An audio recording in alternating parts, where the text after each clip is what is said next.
Good morning guys! This is Plan Orchids. Sana marinig nyo ako guys kasi ang lakas ng ulan. Ayan, partially update lang tayo ngayon sa mga succulents.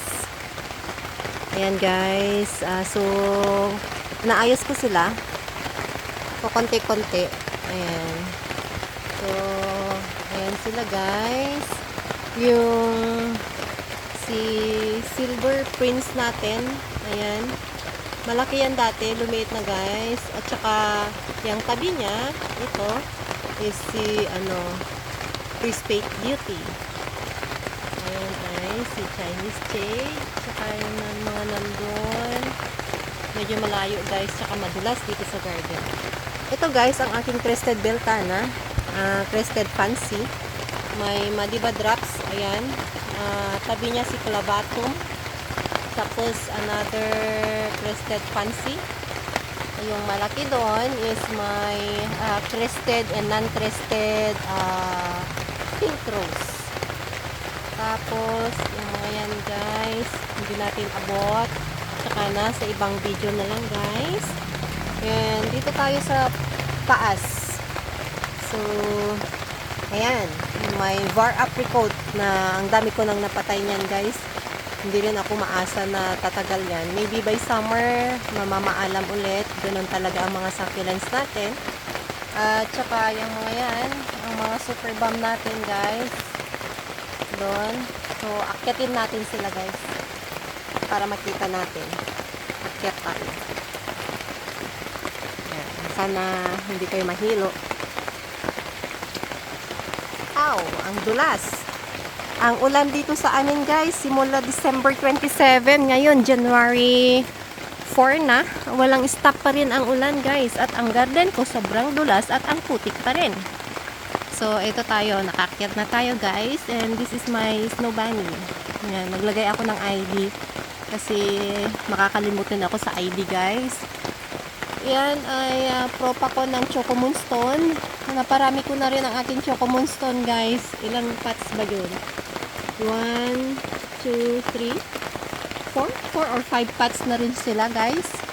This one is my var Shangri-La. This is my exotic.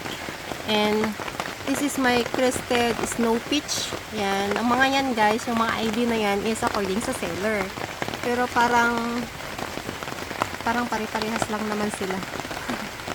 Parang parehas sila ni nito guys, Crested Murasaki ko. Yan. So, this one guys, is yours na to sa akin. Yan, si var Blood Moon. Tama ba? Tapos, diyan, yan, si Solomon. Years na rin yan siya diyan guys. Sobrang liit lang ng pot na yan. At so far, okay naman sila dyan. Maalala nyo ang ating monstrous super bomb. Ayan na lang po, konti na lang natira. Then this is my Crested Lowella. This is my monstrous white one. My bashful. Hindi sila stress ngayon. Pero maganda yan pag stress. My Crested Citrina. This is my var super bomb or SB. Ayan siya guys. Maganda din siya. In fairness.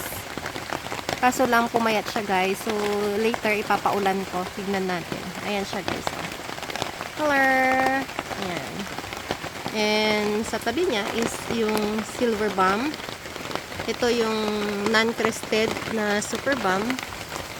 At saka yung full var niya. Pumayat na rin. Ito guys. As you can see there. My var super bomb, pero hindi na siya nag-var sa taas. Ayan. Tapos another super bomb, and this is my, anong pangalan nito? Purple Dream guys. Ayan, si Purple Dream. Ayan. Tapos ito si Amazing Grace na tanim ng anak kong lalaki. Tapos yan si Melako. Ayan, or Chroma yata. Tapos yan si ang pangalan mo, Peridot guys, si Peridot. Ito ako dyan guys, pinutol-putulan ko yan, nag-cut ako dyan. At ayan, sila. Cream puff yung nasa dulo. Ito ay si Var Shangri-La. Mabango din siya, guys. Ito, si Var Tinkerbell na white dati yung variegation niya, guys. Nung nilagay ko dyan sa baba, white. Tapos nung nasa taas na siya, naging yellow Var na siya, guys. May dark blossom na lumiit na rin. Tapos may Shangri-La sa tabi niya. Ito is my crested flat moonstone. My Var Supreme or Pachitoides. May tiramisu. Yan. Here is my crested Fred Ives. Ang laki niyan dati, guys. Ganyan na lang siya kaliit.